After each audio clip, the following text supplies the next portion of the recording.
I was shunned by my parents for 14 years since I married someone who wasn't religious. They just phoned and said they missed me. It turns out that my dying grandma requires a kidney transplant, and they just contacted me and my kids to ask if we might donate. My grandparents, who had raised me since I was a little kid, made the decision to completely shut me out of their life 14 years ago. Why? They didn't agree with my choice to wed my hubby. He was not, in their opinion, worthy of their family name or position. It was a devastating blow that left me struggling with thoughts of betrayal and grief. These individuals had been my sole family for a long time. After all, you know, I lost both of my parents in a terrible accident when I was just 7 years old. Fortunately, however, my grandparents took me in as their own. I will always be thankful for it, especially at their age. They didn't need to shoulder the burden of parenting a second kid. However, they did. I at least had a secure place to live and people who, in their own way, showed me love and stability. Rather than being placed in foster care or an adoption center, my fundamental necessities were satisfied in the household where I grew up, and I will always be grateful to them for it. But thankfulness doesn't change the reality of what it was like to grow up in their home. Even though I received a lot of attention, their rigid and controlling methods caused me a great deal of emotional and mental stress. My grandparents had strict ideas about how life should be lived and were quite conventional. They had strong religious convictions, and they wanted me to follow them blindly. This stood in sharp contrast to the upbringing I received from my parents throughout those formative years. My parents had been more laid back and accepting while they were living. They never pressured me to adhere to a strict faith. It was the other way around with my grandparents. However, they were non-negotiable and had a lot of regulations. There was no chance of breaking them. The home was run like a military camp, especially by my grandpa. His mannerisms and treatment of people were still influenced by his years of service in the army. Instead of asking for things, he gave commands by barking. Everyone around him, even my grandma, was supposed to be completely obedient and disciplined. In many respects, she carried the majority of his domineering traits. Even when she was tired or ill, she was supposed to do all of the cooking, cleaning, and housework without his assistance. I was aware of the inequality in their relationship, even as a young kid. Life with my grandparents became even more constrained as I got older. I was not even close to being a typical child because of them. I was prohibited from doing most activities, while other kids my age were free to play, make new friends, and take delight in life's little joys. I was not permitted to wear skirts, sleeveless dresses, or tops. For example, they didn't want me to display any arms. Thus, they thought that kind of attire was improper, even immoral. I had to always get my hair plaited. No exclusions. They referred to it as unruly hair, which was unacceptable in their home. Their strict standards of discipline and humility had to be met by my appearance at all times. I wanted to try out a new hairdo or dress up like my peers, but they didn't care since I was only a child. Their so-called norms governed every aspect of my appearance and behavior. The story didn't end there. I had to go directly home after school, whereas other students would remain a bit later to join a school club or hang out with pals. No excuses. No diversions. I was supposed to pray and begin doing my schoolwork as soon as I got home. I had to go to bed hungry that night, since my grandpa would fervently inspect my bag every night and refuse to give me food if he discovered that I had earned poor scores on any of my papers. Additionally, my room needed to be completely dust-free at all times. Additionally, I wasn't just reprimanded if they discovered even the smallest item out of position.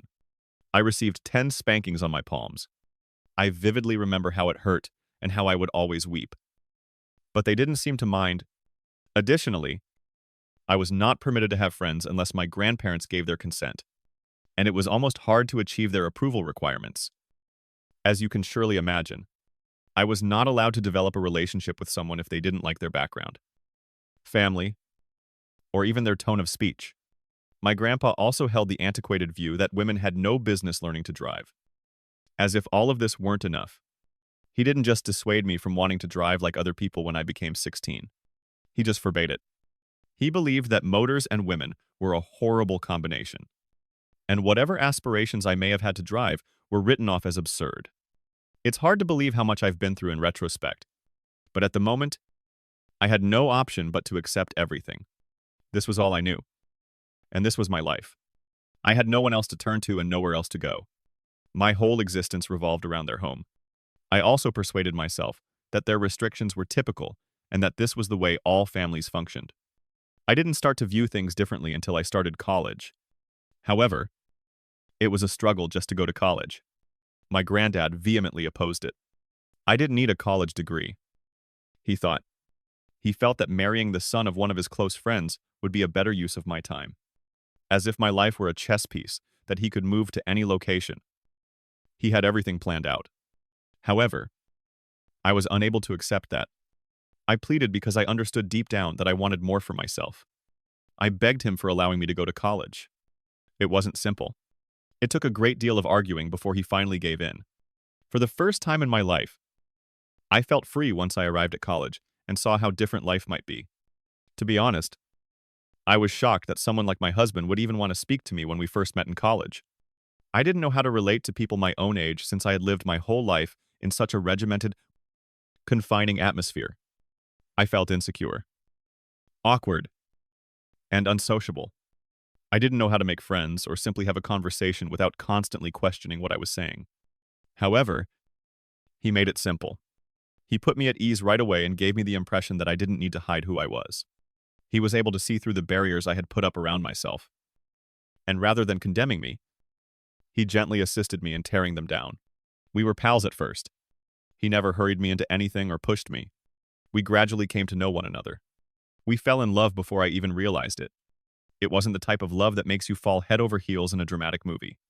It was calm, steady, gentle, the kind of love that gives you a sense of security, since he transformed my life in ways I never would have imagined. I can honestly say that I'm grateful to have discovered him. It was a surprise to meet his family. I didn't know what to anticipate, but they were really kind and friendly as soon as I entered their house. They welcomed me with open arms and gave me the impression that I was welcome. I had never experienced anything like that. It was eye-opening to see how they interacted with one another. No harsh words, no scolding, and no strict regulations loomed over them like ominous clouds. In a manner that seemed so natural, they supported one another, laughed together, and showed respect for one another. My experience with my grandparents had been quite different, so I had no idea that families could operate in that way. I eventually felt like I was a part of his family. I wasn't just accepted into their life. They gave me a thorough hug. For the first time, I didn't have to compromise who I was or skirt around other people's expectations in order to feel like I belonged. I was able to begin seeing a life outside the boundaries my grandparents had set for me because of that feeling of love and acceptance. However, I didn't tell my grandparents about my connection with my partner throughout my time in college. If they discovered out I was seeing someone, I knew how they would respond. They wanted me to stay out of relationships. My whole destiny was predetermined in their eyes. It was impossible for me to deviate from the arrangement that I was supposed to wed the son of my grandfather's friend. In order to keep my love and happiness hidden from them, I concealed the most significant aspect of my existence. I eventually got the confidence to confront my grandparents after completing college and securing a respectable career. It was among the most difficult things I have ever done. They responded just as I had feared when I informed them that I wanted a new life, a life of my own choice. Specifically, my grandpa was incensed. He said I was lying to him and using college to get away from him. He claimed that I had been scheming against him the whole time, leaving him feeling caught off guard and deceived. Securing my freedom, in his opinion, was an act of rebellion rather than a step towards creating my own destiny. My granny was heartbroken as well. She begged me to return home so I could live under their restrictions once again. She was unable to comprehend my decision to reject the life they had prepared for me, or to oppose them. Her main contention was that by defying their desires, I was upsetting God. She really thought that I was endangering not just my happiness but also my soul by declining to wed the guy they had selected for me. I ignored what my grandparents said, and kept creating the life I want for myself, in spite of their unwavering condemnation. I remained with my spouse, and we became closer every day. He asked me to marry him after 2 years of dating, and I was more than delighted to accept. It seemed like a time of unadulterated love and excitement. The start of a brand new chapter, full of promise and opportunity. naturally. However, my grandparents saw it as a chance to vent their frustration and disgust in me once again. They asked me to join them for lunch after learning of the engagement. I first believed that this may be their attempt to make amends. Perhaps stupidly. I thought they would want to make amends or at least attempt to comprehend my choice. However, as soon as I got there, it was obvious that they had really bad intentions. The meal swiftly devolved into an emotional manipulation and verbal abuse session. They didn't take long to express their disappointment in me. Specifically, my grandpa didn't mince any harsh remarks. He attempted to guilt-trip me into ending my engagement to my spouse by claiming that my parents would be embarrassed by my transformation. He wasn't good enough for me, they said. They said that he wasn't financially successful in comparison to the other guys they thought I could have married. I pointed out that it was absurd to expect someone my age to be richer than me, since both my spouse and I were in our 22nd. And his riches didn't matter to me. I couldn't have wished for a finer companion to live my life with. And he was my partner in every way. But my grandparents didn't care about any of it. Their primary concern appeared to be that my husband wasn't from a rich family, and that they had always hoped their only granddaughter would wed a wealthy guy. Ever demanding and judgmental. My grandpa compared my husband to other men who could, in his view, provide me a luxurious lifestyle and even support them financially if necessary. It was all about money and prestige. They didn't care how much my husband had previously done to support me or how much he loved me. Wealth and looks were more important to them than love and a relationship. To exacerbate the situation, my grandpa then said that they would be forced to stop communicating with me if I did in fact marry my husband. He gave the impression that I was solely to blame, as if I was pressuring them to give me this ultimatum. He said that by marrying my husband, I was giving up the cozy life they had planned for me and committing to a lifetime of hardship. They did it in an attempt to frighten me and make me question my choice. The problem is that I had put up with their critiques and judgments for far too long. I deserved to be happy, and I knew what kind of life I desired. I wasn't going to sacrifice what my spouse had taught me about genuine love and support in order to meet their outmoded standards. So, despite the pain of their comments, I remained steadfast. If they choose to cut me off, then so be it. I refused to let their resentment control my destiny. Consequently, I married my spouse. Furthermore, I can state with confidence that I've never felt bad about the choice, and not for a second.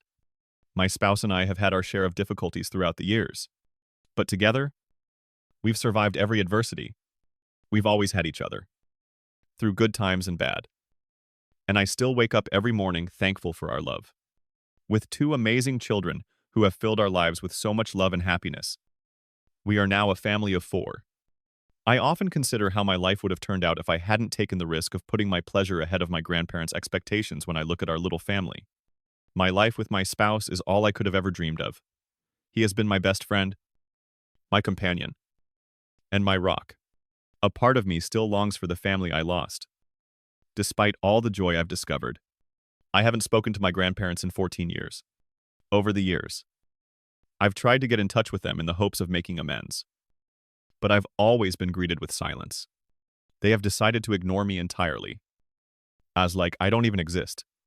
Some of my family claim that they behave as like I never existed and never even mention me. Knowing that the same folks who brought me up now consider me to be a failure is distressing. I've got to accept it for what it is, despite how terrible it is. This week, an unforeseen event occurred. I sometimes spoke with my distant cousin, and she phoned me unexpectedly. She informed me that my grandpa had contacted her and requested my phone information in order to get in touch with me. I was taken aback. This sudden attention seemed odd, even suspicious. After 14 years of stillness, my cousin also agreed, since she had already given him my number. She claimed she wanted to let me know, so I would be ready in case there was more to it than first seemed. A glimmer of hope flickered through me. Is this an indication that my grandparents have changed their minds and want to make amends? Could my grandpa have decided he wanted to get back in touch after all this time? However, I was also unable to ignore the misgivings that were beginning to surface. What if there was a hidden agenda, given how domineering and demanding my grandparents had always been? It was difficult to avoid wondering whether this newfound wish to connect was related to anything other than sincere regret. My granddad finally gave me a call yesterday. We hadn't spoken for 14 years, So it seemed weird, almost unreal, to hear his voice again. He gave me a clumsy greeting, as if he was unsure of how to start. The discussion began with small chat. He appeared genuinely interested in my life and inquired how I had been. I updated him on my life, including my spouse and our 2 children, inquiring about them as if he wanted to know the family I had created. He showed curiosity in meeting them. It seemed almost normal for a second, like he was attempting to close the distance that had developed between us. But the elephant in the room was too big to ignore. Since he and my grandma had been the ones to cut me off in the first place, I asked him straight out why he was still phoning. I wasn't holding back. I reminded him that I was still contentedly married to the guy they had so strongly disapproved of, and who they believed wasn't worthy of me. My granddad started to explain at that point. Him said that my grandma and him were becoming older, and that they just wanted to get back in touch with me before it was too late. He continued by saying that he had been missing me but had been too obstinate to acknowledge it, and that he regretted cutting me off all those years ago. To be honest, I didn't feel comfortable when my grandpa said that he had been missing me. My intuition took over, and I couldn't get rid of the uneasy sensation. As you can see, my grandpa doesn't express his emotions. I don't remember him ever expressing feelings like missing someone while I was growing up. He was usually aloof, austere, and dominating. Even his own parents are not missed by him. It seemed very out of character for him to use such emotive words. All of a sudden, the timing was another factor. Why did it take him 14 years to get in touch with me, if he had been really missing me? Why now, suddenly? I found myself wondering what he was up to. It takes time for people to evolve. And my grandpa has always placed a high importance on power and self-interest. Was there anything I could do for him? Did he contact me because he really regretted it? Or was there another reason? My grandpa went on to add that he wanted me to bring my kids to see him and grandma so we could spend some time together. However, when I asked whether my husband could also come visit us, he said rather frankly that he would rather that guy didn't come, making it obvious that only I and the children were welcome at his place. That remark infuriated me right away. My children are more than just my offspring. They are a part of my hubby and myself. It didn't make sense to welcome my children while keeping out the guy who had loved and supported me for years and helped raise them. His remark seemed offensive. Any effort to dismiss or exclude my spouse is an assault on our whole family, since he is just as much a part of my life as my children are. I didn't hold back. I bluntly informed my grandpa that he had to quit imposing these limitations and conditions if he really wanted to get back in touch with us. I made it plain that neither I nor the children would ever want to be involved in his life again if he was still unable to accept my spouse. I clarified that my spouse is my partner in every aspect, and my better half, whether they are related or not. I will not let anybody into my life that treats him disrespectfully or excludes him. I maintain that standard for everybody who wants to be a part of my life, because that's simply who I am. My granddad didn't like what I said. He lost his temper and took out on a tirade, accusing me of trying to make him like my husband when he didn't have to. He said that because my children and I were his family, it was only fair that he stay in touch with us, once again suggesting that my spouse may not be included in this relationship at all. He said that my spouse could reestablish contact with me and my children without my involvement. I had had enough by then. First of all, he was the one who had phoned me after all this time, and he continued to attempt to dominate me in the same manner without accepting any responsibility for his previous behavior. Secondly, he was insisting that I agree with him whether I liked it or not, and he was not showing the customary regard for my sentiments. I made it clear to my grandpa that we had nothing more to talk about if this was his position. To appease him, I wasn't willing to sacrifice my morals or the harmony of my family. I then hung up the phone. My grandpa has been phoning me ever since, leaving voicemails, since I no longer answer his calls. I'm obviously upset with the way I'm handling things, accusing me of being so snobby. He stated that I owed it to him and my grandmother to at least give them another opportunity since he reared me. He claims it is unjust and impolite of me to not get back in touch with him on his terms. Additionally, he is adamant that I just put the past behind me and consent to re-establishing our connection. Update 1.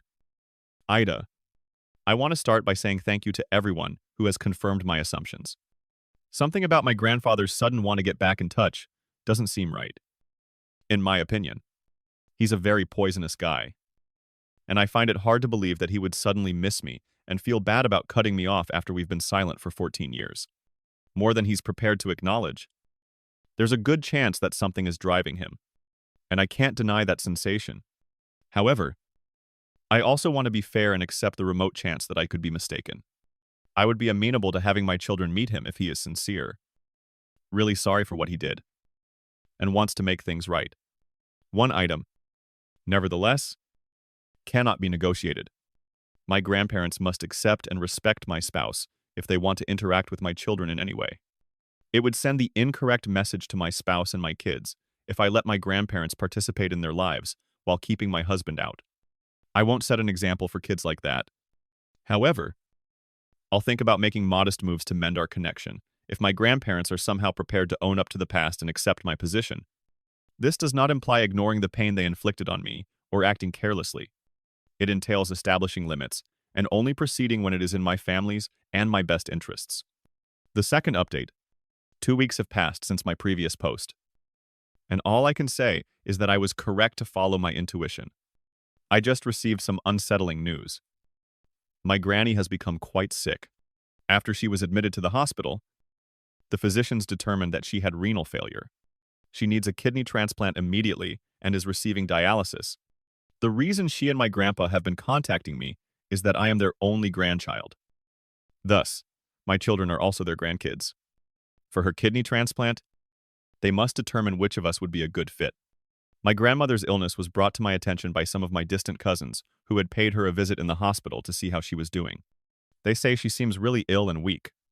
It's obvious that she's in a serious condition, based on my understanding. This is the reason my grandpa has been so eager to get back in touch with me. His calls suddenly make sense in terms of urgency. He has been pressuring me to come so he can recommend that we be tested. He obviously wants to find out whether we would be a good fit to give her a kidney. Now that I am fully aware of the situation, I am really incensed and very irate. On the one hand, I'm sorry about my grandmother's health. However, I continue to struggle with my own sense of betrayal and my relationship with my grandparents. My grandparents need a kidney transplant. So how can they even think they can simply come to me and my children and ask us to be their lifeline? They suddenly want us to quit everything and offer them something as valuable as an organ after 14 years of poisonous behavior and silence. They have no right to think that we would even want to assist them. All this time, they didn't even give a damn about keeping up a connection with my husband, my children, or myself. And now they believe it's okay to merely reappear in our life, as if nothing had happened during a crisis. The insolence is enragement. The third update. My granddad contacted me once again, a week after I previously provided an update. I explained to him this time that I was well aware of what was going on with Grandma, and that neither the children nor I wanted to assist them. I advised him to approach other family members for assistance if they were available. At this point, my grandpa became much more hostile and began to assault me.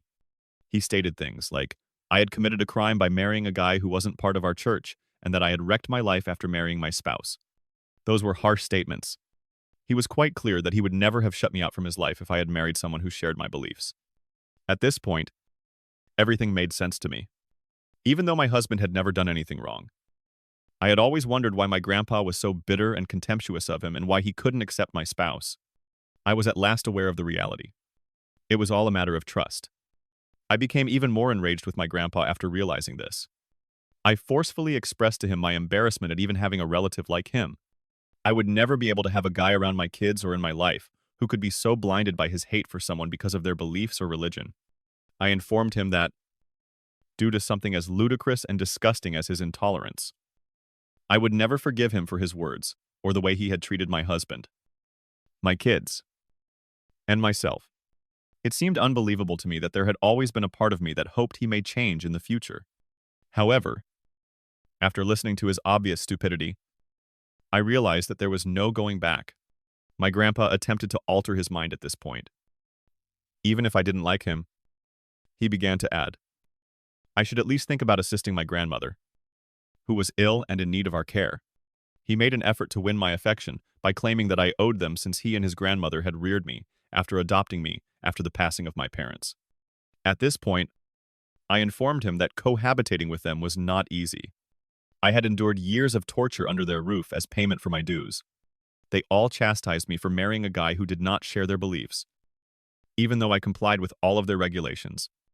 I explained to my grandpa that even though I felt sorry for them at the moment, I no longer felt obligated to assist them. They were no longer my family. After all, my grandpa began yelling at me and calling me some derogatory things. But I ignored him. I blocked him and ended the call. His poisonous, deceptive remarks were no longer acceptable to me. He had finally revealed me who he really was. And he had spoken his opinions clearly. Regardless of our genetic links, I was not going to let someone like that return to my life or the lives of my children. Story 2. Through the car window. The Sunday afternoon sun warms my shoulders as I pull into my mother's driveway in North Hollywood. Something savory wafts from the kitchen. Blending with the familiar scent of gardenias from her front yard, Sunday dinner is a Roman family custom that is as predictable as my sister's most recent plan to get rich quick and my father's gripes about the Dodgers. The energy that permeates the house as I push open the front door is unpredictable. There's a change. My stomach becomes constricted. Just in time. Octavia. Mom's voice is higher than normal as she calls from the dining room. I've heard that tone before. When she's particularly pleased with something Nala has accomplished, it's never good for me. I freeze in the archway. Following her voice, Nala and my parents swarm the dining table, bent over what look like glossy promotional materials.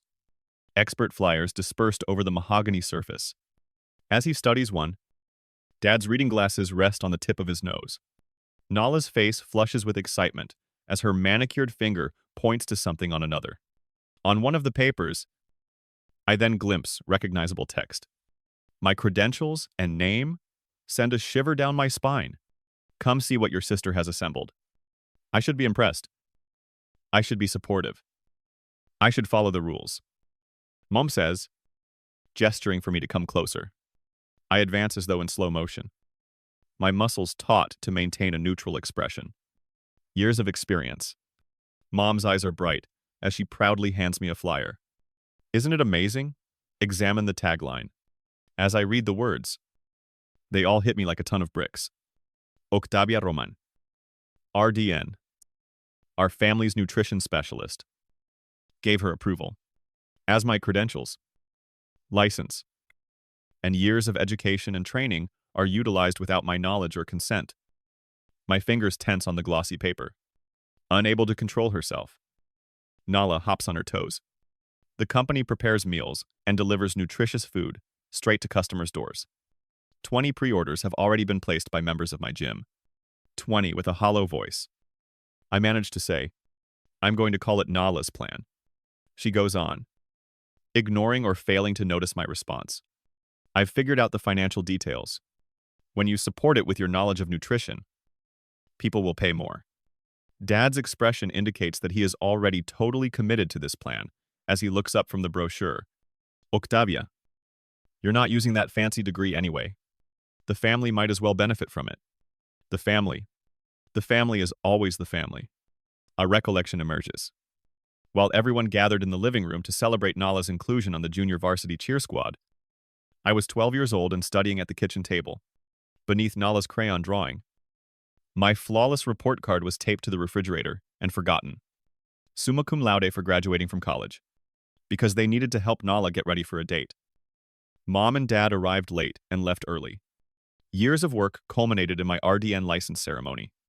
Just a doctor. Winters. My guide. I was present when my family went to see Nala perform at the community theater. Every family member who asked for free nutrition advice received it for years. And when it worked, they either ignored it or took credit for it. Did you know that using an RDN's credentials without the required license and consent is a violation that could lead to fines and penalties? I asked quietly, placing the flyer down with meticulous precision. For us both. After a brief period of silence, Dad dismissively waves his hand. In any case, no one abides by those rules. It is merely bureaucratic red tape. Octavia. This is what family does for one another. Mon continues. In a tone that implies I'm being challenging. We help each other achieve our goals. There has never been any consideration of my dreams. Mom adds, putting a hand on Nala's shoulder. Your sister has worked so hard on this. Helping her succeed is the least you could do. Just as expected. Nala's eyes start to well up with tears. The quivering lip and the quick look at our parents to make sure they're watching are parts of this performance that I've witnessed before. Family comes before work, Dad says firmly, with a lot of expectation in his voice. It isn't a recommendation. It's an order. Mom intervenes between us, fulfilling her eternal role as a mediator while inexplicably siding with Nala. We just need your signature on this form. Honey. So, Nala can use your login information on her marketing materials. It's such a trivial request. A minor issue that could jeopardize my career, reputation, and license. I feel the pressure of their expectations pressing down on me from every angle. I've always been the responsible one. The one who makes sacrifices. The one who stays out of the spotlight.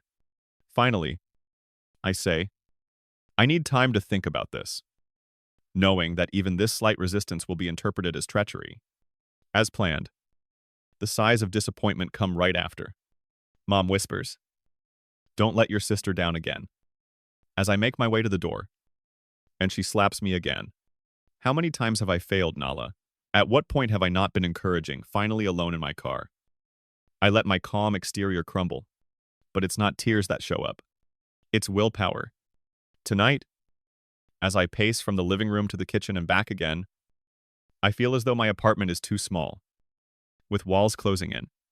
That flyer, which condensed my name, qualifications, and years of experience into a marketing bullet point for Nala's most recent plan, still haunts me.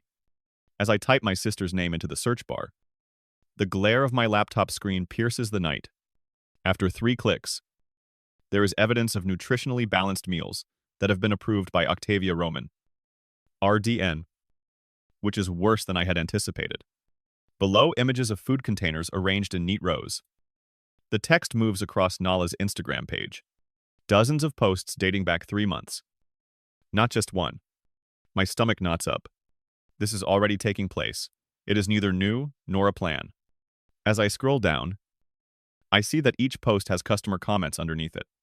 The protein suggestions made by your dietitian have greatly aided my recuperation. Is it possible for your RDN to recommend diabetic-friendly food options? I appreciate that expert nutritional supervision was used in their creation. Every comment hits like a punch to the body. 3 months. My sister sold meals under my professional endorsement for 3 months. 3 months of possible liability building up without my knowledge. My mentor from UCLA's nutrition program, Dr. Winters, is buzzing on my phone. I came across your sister's Facebook ads for meal prep.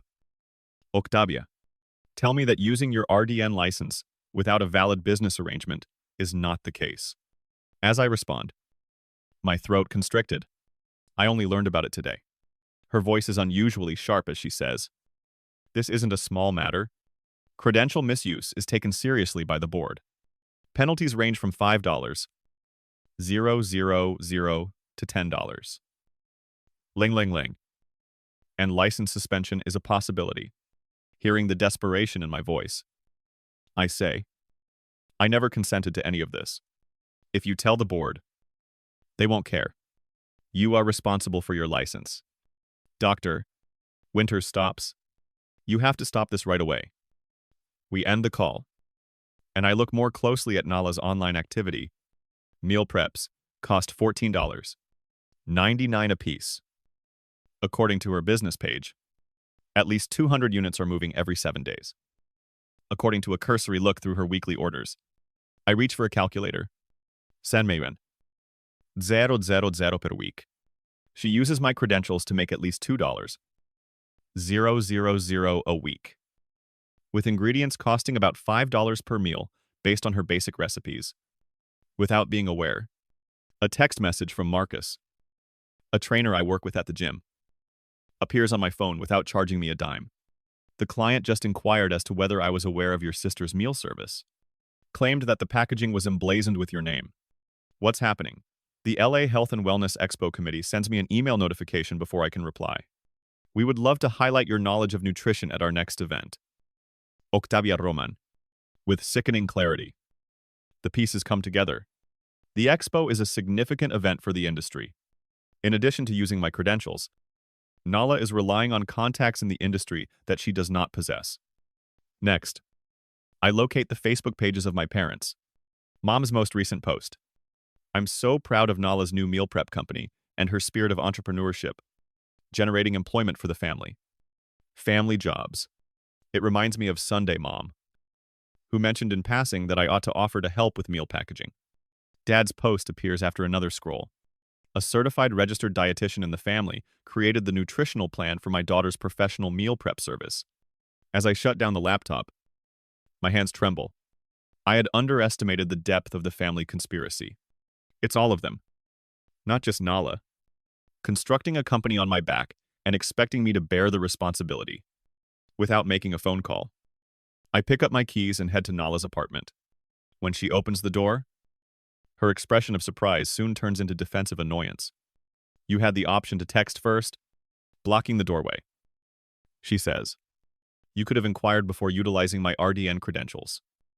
For example, I shove past her and enter the apartment kitchen, which is stocked with food containers.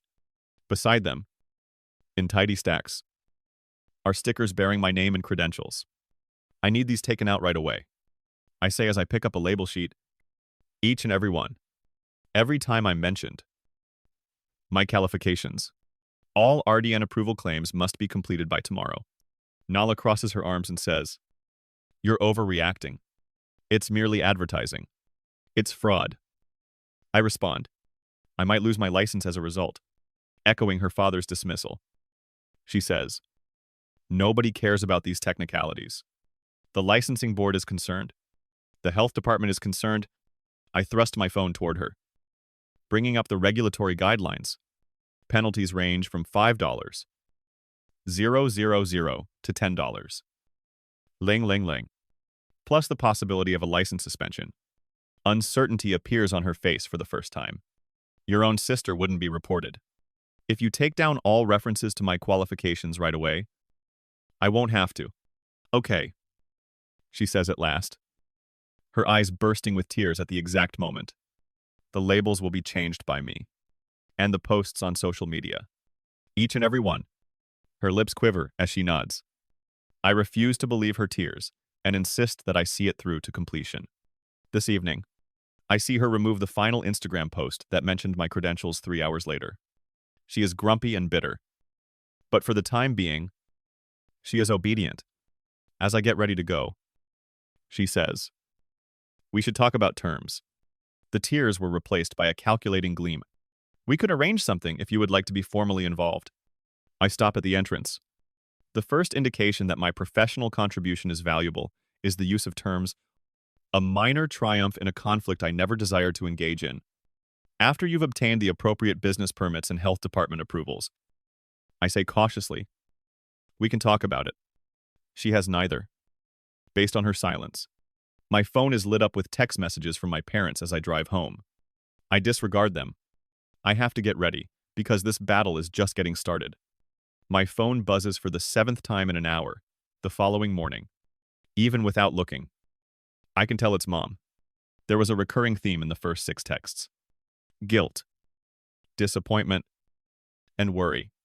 Every message is a thoughtfully positioned brick in the wall of familial duty. They have been erecting around me since I was a young child. I dismiss the alert and proceed to study the business lease that is strewn all over my kitchen table.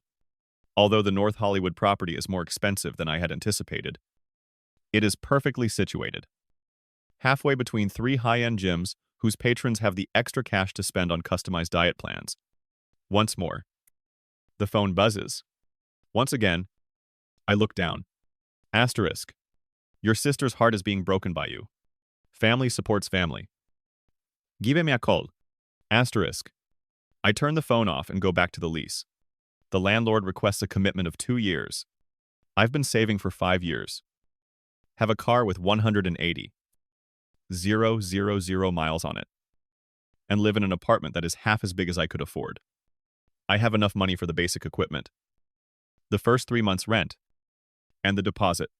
Uninvited. My father's voice interrupts my thoughts. Asterisk. In any case, You're not using that fancy degree. Asterisk. However, I am. Every meal plan I create, every transformation I lead, every day I spend with my clients. The doorbell rings. I have no expectations. Physician. Winter is standing at my door with a leather portfolio under one arm and her silver hair pulled back in her signature no-nonsense bun. You look awful, she remarks as she walks past me and into the apartment. Did you get any sleep? Not very much. I shut the door after her. Why have you come here? After placing her portfolio on the counter, she takes out a folder. Your application was finally processed by the health department.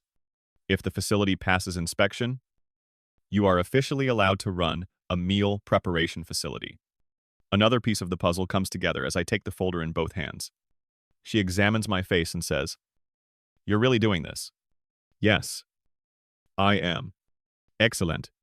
She takes out another folder. You are invited to speak as a featured speaker at the LA Health and Wellness Expo. Ethical Nutrition. Establishing credibility via adherence. Main stage. Saturday afternoon. 20 minutes. The same expo where Nala is planning to launch makes my stomach turn. Doctor. Winters furrows his brow. Is she? She still had my credentials linked to her business name when she posted about it yesterday. A hard line thins out of Dr. Winter's mouth. Then maybe I'm glad I brought this. A third folder comes out of her hand. The requirements of the health code for makeshift food stations at public gatherings. There is a $750 fine for each infraction. I read the pages. The permit displays the hand-washing stations and the temperature control requirements. My stomach knot lessens a little. Regulations. Form. Prerequisites. The opposite of how Nala does everything. Thank you. I shut the folder. For everything. She dismisses my appreciation with a wave. You deserved it. You didn't get your certification from me. You put in the effort. The task. My family went to see Nala's community theater productions during the years I spent studying. As they celebrated her getting a commercial callback, they spent the evenings evaluating nutritional research. The security deposit was a gift from our parents. And she spent the weekend studying for tests, while they assisted her in moving into a new apartment. Once more. My phone buzzes. Marcus texted, "Obtained for you the Kaiser equipment at wholesale prices. Let's call me Asterisk." My lips form a smile. And Dr. Winters sees it. Your gym partner. Yes. He is assisting with the sourcing of equipment. Excellent. Allies are necessary. She looks at my table's lease. When do you sign tomorrow? She gives a satisfied nod. I'll be present. You are not required to. Anyone, I'll be there. She says resolutely. When she's gone, I'm standing in my kitchen with papers all around me. The blueprint for my future beginning to take shape. Another text buzzes on my phone, this time from an unidentified number. Hello, Octavia. This is BFit Studios' Joanne. I got your number from Marcus. Is there room for a new customer? I need someone who is knowledgeable about nutrition science. Not just what's popular on Instagram. Asterisk. Another text from an unidentified number comes in before I can reply.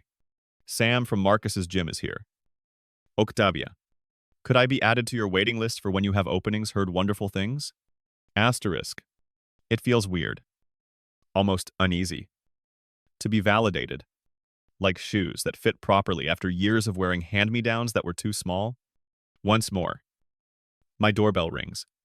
The business cards I ordered last week are being delivered this time. I touch the embossed letters with my fingers. Evidence-based nutrition and fitness. Octavia Roman. RDN. My name. My qualifications. On my terms. I stand back and examine one after tacking it to my bulletin board. I've spent years assisting my clients in establishing boundaries with friends and family who don't support their health objectives. You are free to put your health first. I've told them over and over. You cannot compromise your health. I don't miss the irony. I have a dream about graduating from college that night. Actually, my parents had left early for Nala's theater performance after arriving late. In my dream, nobody shows up. With my diploma in hand, I stand by myself in my cap and gown while other graduates embrace their families. At 3 in the morning, I awaken with the well-known pain of invisibility pulsing through my chest. I've been a member of the 24-hour gym for years, and I can't sleep.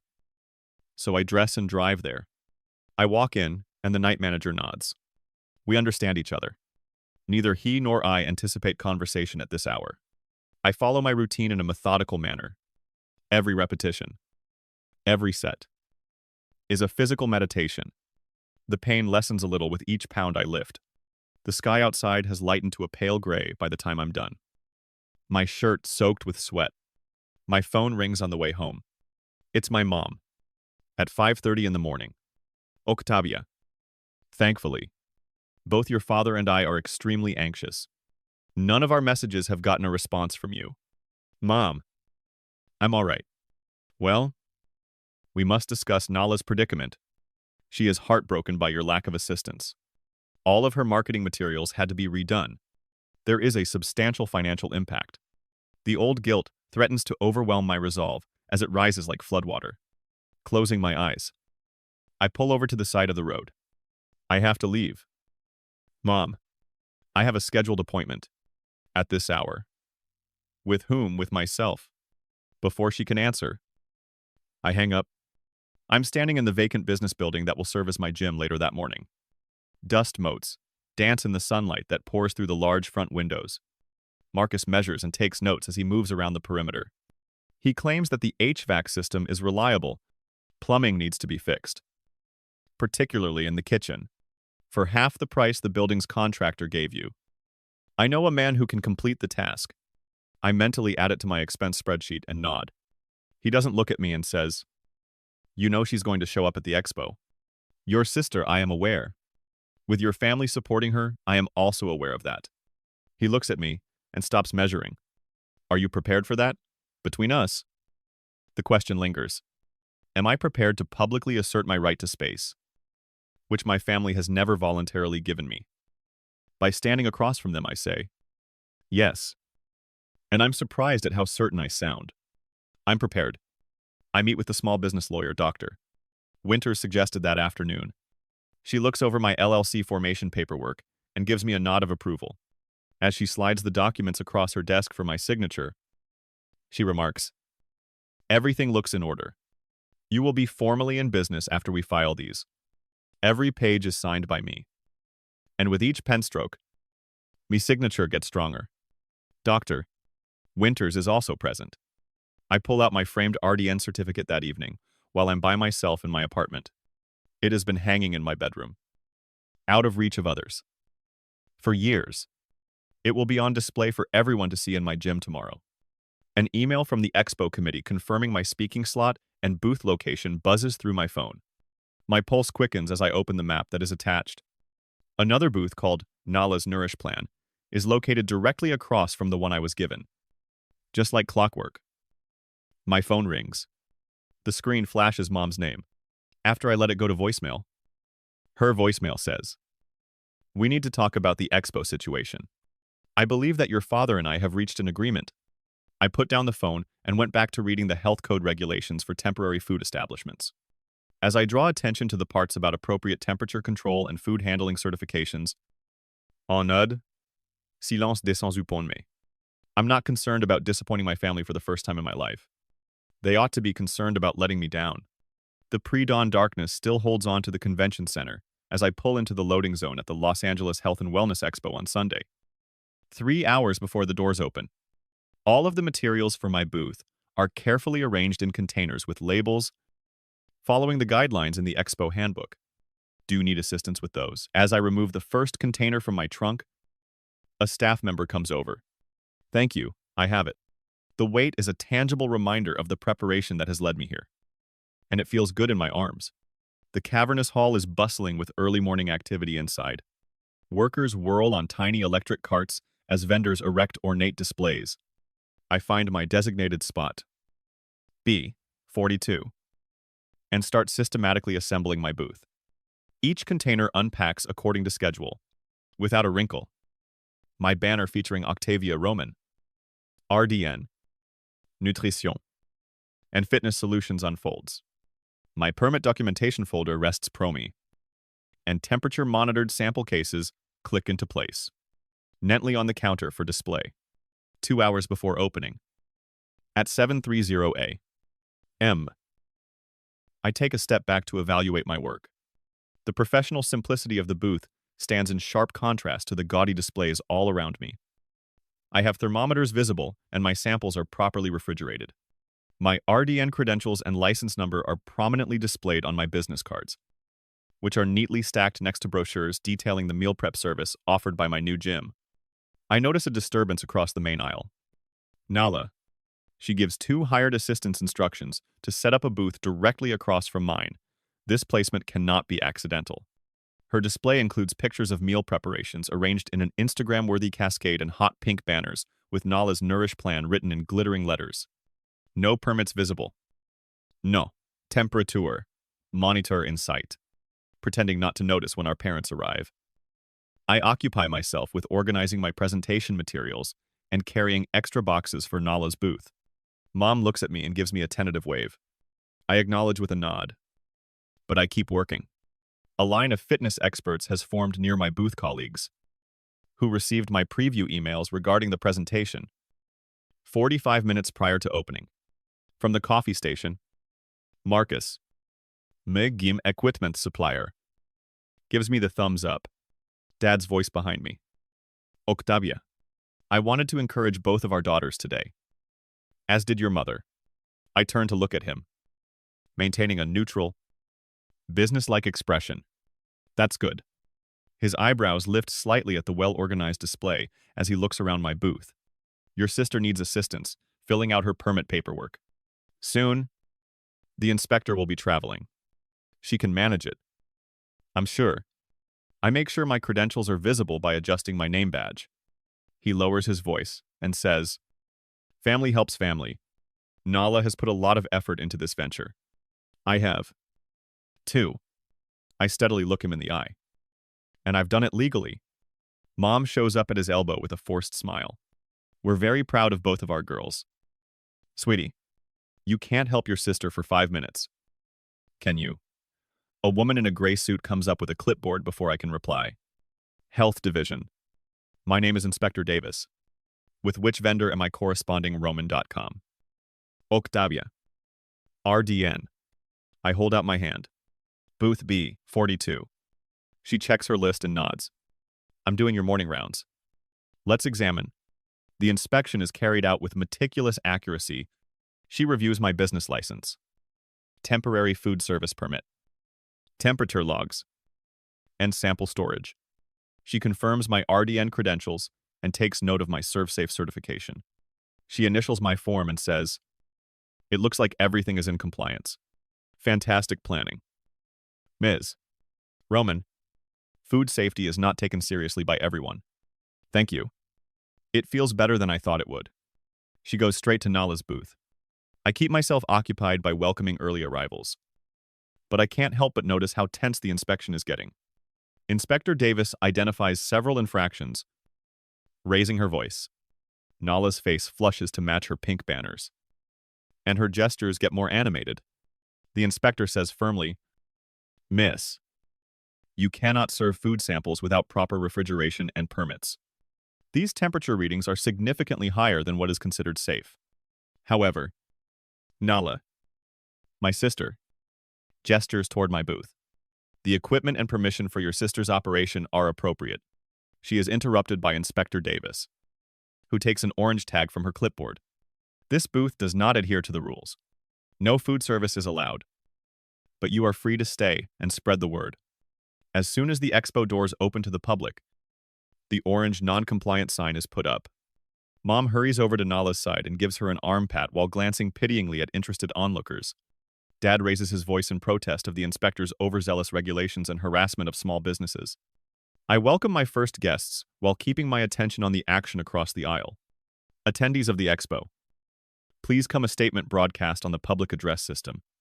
At 11 a.m., we kick off our featured speaker series with Octavia Roman, a registered dietitian and nutritionist, discussing how to prepare meals safely and legally.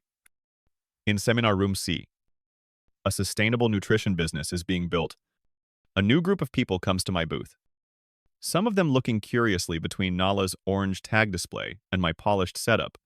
Two Instagram fitness influencers that I know inquire about possible partnerships. A gym owner asks his customers about wholesale options. She intentionally did this. The sound of Nala's voice echoes throughout the aisle. She isn't even trying to turn down the volume to improve her own image. She reported me. Dad glares at me while Mom tries to calm her. A number of Nala's extended family members, who have come to support her, awkwardly stand close by and watch the entire meltdown. I continue to act professionally as I explain my meal prep subscriptions to a fitness coach who expresses interest. The nervous flutter that has resided in my chest for years has given way to a steady calm inside. This is about standards and consequences, not retaliation. My presentation attracts a standing room audience by mid-morning. My display of business cards vanishes. My tablet keeps pinging with payment confirmations and membership signups. I see my family packing up Nala's booth through the glass wall of the seminar room. The orange tag still visible. They walk away without saying anything to me. My phone is inundated with congratulations as the day goes on. I get compliments on my presentation from coworkers who stop by. A deeper part of me acknowledges this moment for what it is, not just professional success, but personal liberation. Even as I grieve for the family relationships that are now strained, perhaps irreparably, I observe the constant flow of professionals who are interested in my booth. Their respect is clear from their inquiries and focus, more than any confrontation could ever say. My silent preparation has done the talking. Sometimes the strongest reaction of all is silence, followed by excellence. I get to my parents' house on Sunday afternoon, half an hour after they send me an urgent text. My mother's Subaru, my father's Lincoln, and Nala's candy apple red Mustang convertible, which she couldn't afford, but financed anyway, are already in the driveway. The expo's aftermath lingers in the atmosphere like smoke. I can't even knock before the front door opens. With her hands fluttering around my shoulders without actually touching me, Mother dashes forward. With a voice pitched for reconciliation, she states that everyone is waiting in the dining room. We must discuss what transpired. I follow her inside and nod. Under my arm, my evidence folder feels heavy. The scene in the dining room appears staged, with Dad standing with his arms folded by the window and Nala at the table with red-rimmed eyes. Nala's waterworks start up as soon as I walk in. How could you smudge your mascara so artistically, she demands. You made me look bad in front of everyone. Unconcerned by the charge, I placed my folder on the table without answering. It would have slashed deep 3 days ago. It now feels like I'm watching an old film with a known ending. I didn't shut you down. Nala, the health inspector did. Dad looks out the window. You two have gone too far in your small-minded rivalry. Rivalry? I almost laugh at the word. No competition ever existed. Mother enters the role of peacemaker. We just want to know why you were unable to tell your sister about your success. Honey, family helps family. Is family stealing from family? Quietly, I ask. Dad yells. Nothing was stolen. Technicalities caused a setback for your sister. You could have assisted her in navigating the technicalities. I put the first document on the table after opening my folder. This is an image taken from Nala's Instagram account. Observe that it was 3 months ago. Before requesting authorization, she was already utilizing my login credentials. After a brief pause, Nala's sobbing resumes with new intensity. My second document includes a citation from the health department. Information about food preparation in an uncertified kitchen. A lack of a business license. And a food handler permit. These are laws, not technicalities. My mother grabs my hand. We know you're upset. Octavia, I'm setting limits. I'm not angry. I keep setting papers down. This is a breakdown of the costs I would have incurred from Nala's business. I would have been subject to fines of up to $10. 0, 0, 0, and license suspension if she had been found using my credentials without my permission. With the exception of Nala's sniffling, the room becomes quiet. Mother says with a tone of disappointment, You've always been so petty about your accomplishments. Why are you unable to be giving? I say in a steady voice. My name isn't community property. You can't borrow it whenever it's convenient. Dad thunders as we discuss family. but he pauses in the middle of my sentence because of my expression. I hold off. My family is silent for the first time in my life. Nala was aware of the permit conditions. I put the last document on the table and continue. This is her January correspondence with the health department. They made it clear to her what she required. Nala suddenly stops crying. That woman was completely useless. I respond. She was doing her job. Just like I'm doing mine. The business card at the top of my papers catches father's attention. Owner of Total Balance Fitness and Nutrition. Octavia Roman. His expression changes in some way. Your own home, his voice is smaller than I've ever heard it when he asks. 120 members have joined since it opened last month. Mum blinks quickly. You never brought it up. You didn't inquire. Nala examines me and wipes her eyes, replacing the tears with calculations.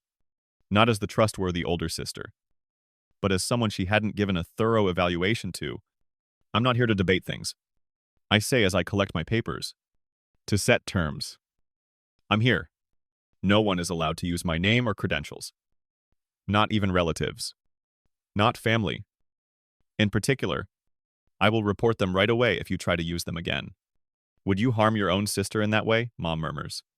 If my professional license were in danger, I would defend it. Father slumps into a chair, his shoulders suddenly showing signs of age. What about this family? Are you also turning your back on that? That is up to you. If Nala is serious, I'm happy to assist her in obtaining a valid certification. I'll even help her set up her business properly. However, only if my limits are honored. Decades of unspoken expectations weigh heavily on the lingering silence. I should leave. Finally, I say, my clients are waiting. As I approach the door, no one tries to stop me. I'm not followed by manipulative sighs or emotional pleas. After years underground, the absence is like a breath of fresh air. I check my watch in my car. Before my evening appointments, I still have time to visit the gym. 5 more membership notifications are buzzing through my phone today. I leave the house without turning around. The direction is new, but the street is familiar. For what seems like the first time in years, I let out my breath completely at the first stoplight. Allow them to think as they please. Today, I own my name. At 530 a.m., a full hour before my first client shows up, I unlock my gym's door. The clean smell of sanitized equipment and the subtle aroma of yesterday's meal preparation still permeate the kitchen 4 weeks after the expo. And the smell of fresh paint has finally subsided. There are 123 members. Every morning when I check the system, the number still astounds me. As I move through the empty room and run my hand over the sleek reception desk, light streams in through the east-facing windows. My desk of reception. My fitness center. My idea. My phone is buzzing. Mom texted me again. This week's third. I wanted to check in. Honey, Dad and I discussed the possibility of visiting your place. Please let us know if that is acceptable. Without answering, I set the phone face down on the desk. Not just yet. The limits still seem too fresh and brittle.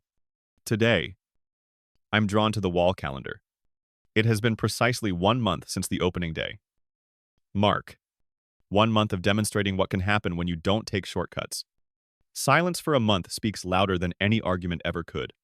Marcus pushes through the door at 6:15. His keys jingling. Good morning. Lady boss. Grinning. He places his gym bag close to the staff lockers. A big day. A month has passed. A developing empire. A developing empire. I respond that I haven't slept more than 5 hours in a month. But I can't help but smile. But isn't it worth it? He points to the whiteboard, where our weekly revenue targets have been routinely surpassed. The membership package called Nourish and Move is fantastic. I don't miss the irony. Our most well-liked offering, Nala's failed Nourish plan, has been resurrected as something genuine and well-founded. Has your sister contacted you recently, as usual? Marcus reads my thoughts and asks. Mom hinted that she is investigating real certification programs. Startled by how little I feel about it now, I shrug. If she follows through, good for her. The morning crowd starts to show up by 7 o'clock. Retirees avoiding the midday rush. Professionals dropping in before work. They say hello to me by name, inquire about their weekly progress, and ask about their meal plans. I'm not the only responsible person here. Nobody undervalues my qualifications or demands that I compromise my standards. I sneak off to Dr. Lloyd's weekly therapy session at noon. My family would never comprehend yet another decision, spending a lot of money merely to discuss feelings. How is the upkeep of the boundaries going? After we get settled, she asks. I'll admit, it was easier than I anticipated. But Mom is always trying new things. What about your dad's silence on the radio? I don't go into detail. It's almost serene without his criticism. The gym is crowded with after-work patrons by the evening. I flip the sign to close the front door and lock it at 7. I've set up a little celebration in the break room. And the employees, my chosen family, congregate there. I start with a glass of sparkling cider and say, a month ago, there was none of this. No valid business. No approval from the health department. And no appropriate permits. Everyone laughs when Marcus adds, no sleep. Doctor. Winters raises her glass and says, to doing things right. Octavia's scholarship fund will help future dietitians. And my mentor traveled across town to be here tonight. I'm surprised by the announcement. I explain. My cheeks warm. That it's just a concept I've been experimenting with for nutrition students who wish to act morally. According to my newest trainer, Tessa. It's fantastic. Much like the idea behind your certification program. Late into the night, we chat about our professional challenges and family expectations. I'm not alone in having to decide between integrity and peace. When everyone has gone, I am the only one walking through the dimly lit gym. My attention is drawn to the wall of member transformation photos, which is still small but is deteriorating. Actual outcomes. Sincere labor. Once more. My phone buzzes. Mom. Grinning. I turn off the lights and slide it back into my pocket without reading the message. Silence and careful planning can sometimes be the best defense. The truth took care of it for me. I didn't have to harm anyone.